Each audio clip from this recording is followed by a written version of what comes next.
कला में, पढ़ेना खुर्द में। आपको बता दें, पिछले 9 महीने से 3 कृषि कानून के विरोध में किसान आंदोलित है और धरने पर बैठा हुआ है। सरकार और किसानों के बीच 11 दौर की वार्ता भी हुई, लेकिन वो गतिरोध लगातार बना हुआ है अभी तक। ये गतिरोध कैसे दूर हो, इसी में माथापच्ची करने के लिए देश के 25 प्रांतों के किसानों के जो यूनियंस हैं, उनके प्रतिनिधियों की मीटिंग दिल्ली रकाबगंज गुरुद्वारा में एक मीटिंग आयोजित हुई, जिसमें विचार किया गया कि ये गतिरोध कैसे ख़त्म हो। और इस विचार विमर्श के दौरान सभी संगठनों के नेताओं के बीच में एक 7 बिंदुओं को चिन्हित किया गया और उन 7 बिंदुओं को चिन्हित करके सरकार को भेजा गया कि इन बिंदुओं के आधार पर 3 कृषि कानूनों में बदलाव किए जाएं, तो हमें ये तीनों कृषि कानून मंजूर होंगे। हम इसी मुद्दे पर आज बात करने के लिए पहुंचे हैं पनेरा खुर्द में। हरियाणा किसान संघर्ष समिति के अध्यक्ष हैं श्री DK शर्मा जी। हम विस्तार से चर्चा करेंगे उन पे कि उस मीटिंग में क्या हुआ और वो कौन कौन से बिंदु हैं जो इन तीनों कृषि कानूनों के खिलाफ चल रहे आंदोलन को समाप्त करने में अपनी भूमिका अदा कर सकते हैं। नमस्कार शर्मा जी। नमस्कार। मुद्दे की बात न्यूज़ में आपका स्वागत है। धन्यवाद जी, बताइए। देखिए कौशिक जी, ये मेरा सौभाग्य है कि आज मुद्दे की आवाज़ में, मुद्दे की बात में मुझे शामिल किया गया है और ये मुद्दा देश के लिए बहुत ही ज्वलंत है। किसानों के लिए जीवन मरण का सवाल है। इस सब को देखते हुए हम कुछ लोगों ने पहले 20 जुलाई को एक वर्चुअल मीटिंग की थी और वर्चुअल मीटिंग में सामने सबके ये बात आई कि हम कब तक ये आंदोलनरत बैठे रहेंगे, किसानों का कब तक धरना चलता रहेगा, देश के चारों तरफ बॉर्डर को कब तक घेरे रहेंगे और इससे हमारे किसान और बाकी जनता के लोगों के लिए भी परेशानियां उत्पन्न हो रही हैं।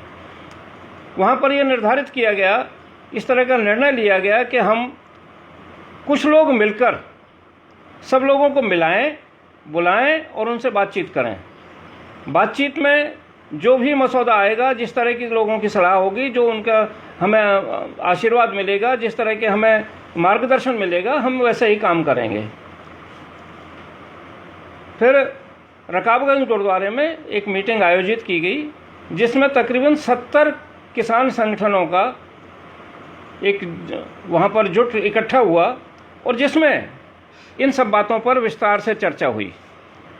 इस चर्चा में सबसे पहला बिंदु तो ये आया कि हम जो किसान धरनारत हैं उनके विरोध में नहीं हैं और उनके साथ ही हम काम कर रहे हैं और उनके जो उनके मांग है उनका हम पुरजोर समर्थन करते हैं।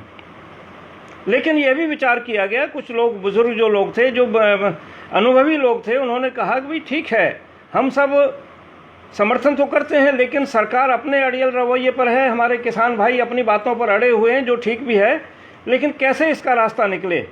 तो वहाँ पर सबकी सहमति से ये बात आई कि हम किसी तरह से कोई बातचीत का रास्ता निकालें और सरकार से कहें कि हमसे बातचीत करें।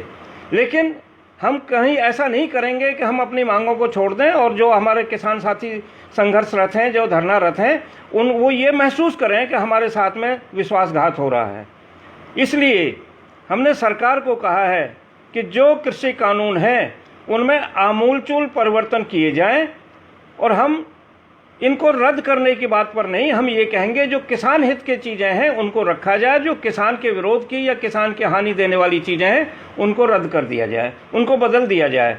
इसके लिए हमने सबसे पहले तो ये कहा गया है कि कुछ कानूनों में ऐसा वो प्रावधान है और ऐसा ही भ्रांति है लोगों में कि हमारी ज़मीन चली जाएगी या उस ज़मीन से जो ठेकेदार होगा, जो कॉन्ट्रैक्टर होगा, वो ज़मीन के ऊपर लोन ले लेगा या हमारी ज़मीन की कुर्की हो जाएगी। सरकार लिखित में आश्वासन दे, उसमें आमूलचूल परिवर्तन करे एक्ट के अंदर। आजकल पार्लियामेंट चल रही है और इसी पार्लियामेंट में कुछ टाइम बढ़ाकर, कुछ घंटे लगाकर इसको संशोधित किया जा सकता है। एक तो ये मांग थी। दूसरी मांग ये थी कि अभी तक सरकार कहती आई है समर्थन मूल्य पहले भी था, आज भी है और आगे भी रहेगा। न्यूनतम समर्थन मूल्य के रहने से ना रहने से किसान को फायदा नहीं हो रहा है, केवल पंजाब, हरियाणा या कुछ और प्रदेशों के कुछ लोगों को फायदा हो रहा है। पूरे देश में ना ही तो सारी फसलों का समर्थन मूल्य तय हुआ है और ना ही समर्थन मूल्य पर फसलें खरीदी जा रही हैं। इसलिए सरकार लिखित में एक गारंटी दे, इसको जो समर्थन मूल्य है इसको इस तरह का बनाए कि जो कम पर खरीदेगा उसको भी सज़ा होनी चाहिए और जो कम पर पूरा पैसा नहीं देगा उसको भी सज़ा होनी चाहिए। इन सब चीज़ों को ये देखते हुए ये कानूनों में जो बदलाव किया जाए और हमें समर्थन गए हैं उनके भी जो मुकदमे हो गए थे किसी वजह से, कोई गलतफहमी से या कहीं को गलत हुआ, उनकी इंक्वायरी होनी चाहिए और जो वाकई निर्दोष हैं उनके जितने भी केस लगे हैं वो खारिज किए जाने चाहिए।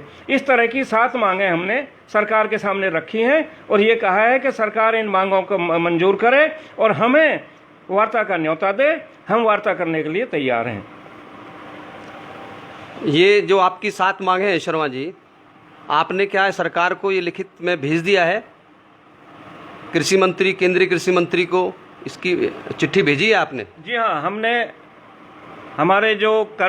उस दिन के कन्वेनर जो बनाए थे, जिन्हें ये काम सौंपा गया था, सरदार वीएम सिंह, उन्होंने प्रधानमंत्री को, कृषि मंत्री को ये पत्र भेज दिए हैं और उनसे निवेदन किया है कि हम वार्ता के लिए तैयार हैं और आप वार्ता कीजिए। आप इस बहाने से भागिए मत कि सरकार तो, किसान तो वार्ता करने को तैयार ही नहीं है और हमारी जो आपके जो कानून हैं उन पर चर्चा करने को तैयार हैं। हम एक एक बिंदु पर चर्चा करने के लिए तैयार हैं। इस प्रकार का निर्णय उस मीटिंग में लिया गया। जी, अब शर्मा जी से मुद्दे की बात यह है, जो आपकी बैठक हुई, क्या आपके जो 7 बिंदुओं में आपकी सहमति बनी, क्या सारे किसान संगठन उससे सहमत हैं? देखिए, ये मैं कह नहीं सकता, लेकिन जब हम किसी भी किसान के काम के लिए या किसान के फायदे के लिए चीज़ हम काम करेंगे तो सभी सहमत होंगे। हमने ना ही तो आंदोलन का विरोध किया है, ना ही काले कानूनों को रद्द करने की बात की है और ना ही हमने किसी के पीछे ये कहा है कि ये सही है या गलत है। जो भी किसान आंदोलनरत बैठे हैं उनको अवश्य हमारी बात को मानना चाहिए, या नहीं है तो हम बैठकर आपस में कहेंगे कि कहीं ना कहीं तो रास्ता निकलेगा, आप भी इसके लिए तैयार होइए। ऐसा कोई संगठन रह गया था जो आपकी इस वार्ता में शामिल ना हुआ हो? नहीं, संगठन तो हजारों हैं देश के अंदर, लेकिन अभी हमारे खुद समन्वय के जो लोग थे वो बहुत कम आए थे, क्योंकि बहुत छोटे से नोटिस के ऊपर इस बैठक को बुलाया गया था। हमारे पास तकरीबन राष्ट्रीय किसान समन्वय समिति के पास ही 100 से ज़्यादा संगठन है। इसी तरह से वीएम सिंह के पास जो राष्ट्रीय किसान संघर्ष समिति है उनके पास भी सैकड़ों संगठन हैं। उनमें से सिर्फ 70 संगठन ये जो दिल्ली के आसपास के हैं वो आपाए से कुछ लोगों से, कुछ संगठनों से हमारी वर्चुअल मीटिंग हुई थी और उन्होंने अपनी सहमति जताई है। देखा जाए तो जो दिल्ली के आसपास के किसान संगठन है वो ही ज़्यादा सक्रिय हैं इसमें। अगर वो आपके इसमें पहुँचे हैं तो ये समझा जाए कि सबकी सहमति इसमें बन गई है एक तरह से। देखिए, जनता की सहमति हमारी सहमति है और जनता इस बात को चाहती है कि किसी भी तरह से ये जो डेडलॉक बना हुआ है किसानों के साथ में, सरकार का जो बना हुआ है, इसको हम समाप्त करें।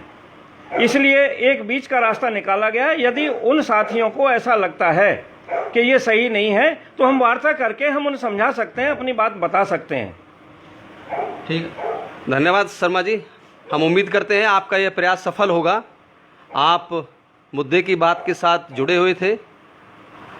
मैं उम्मीद करूंगा कि मुद्दे की बात चैनल हमारी हर बात को सरकार तक पहुंचाएगा और जनता के बीच में लेकर जाएगा और जनता की जो आवाज़ होगी, जनता का जो जनमत होगा, जनता की जो आशीर्वाद होगा, उसी तरह से हम काम करेंगे। जी, धन्यवाद। आप सुन रहे थे DK शर्मा जी को, जो किसान संघर्ष समिति के प्रदेश अध्यक्ष हैं। हम फिर जोड़ेंगे आपको किसी इस तरह के मुद्दे के साथ में। आप जुड़े रहिए हमारे साथ। हमारे साथ जुड़ने के लिए धन्यवाद। Thank you.